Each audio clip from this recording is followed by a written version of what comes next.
अगर आपको बोले कि आशीष यादव का गाना ट्रेंडिंग में था तो आप लोग बोलेंगे कि ये क्या बोल रहा है, लेकिन ये सच है कि आशीष यादव का गाना ट्रेंड कर रहा था।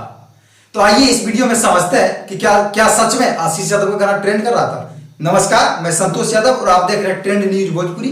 तो हाँ, आपको बता दें कि सच में आशीष यादव का गाना ट्रेंडिंग कर रहा था, वो भी एक नहीं 6 गाने आशीष यादव का ट्रेंड कर रहा था। 6 गाने आशीष यादव को ट्रेंड लिस्ट में था और वो भी कंटिन्यू।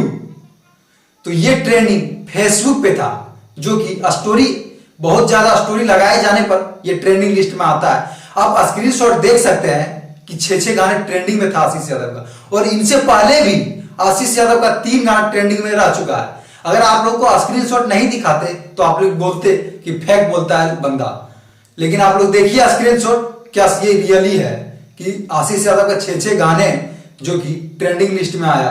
अगर एक तरफ से कहा जाए कि आशीष यादव ट्रेंडिंग स्टार है तो कहीं गलत नहीं होगा। अगर वीडियो अच्छी लगे तो वीडियो को लाइक करें, शेयर करें, और ऐसी इंफॉर्मेटिव जानकारी वाले वीडियो के लिए चैनल को सब्सक्राइब करें।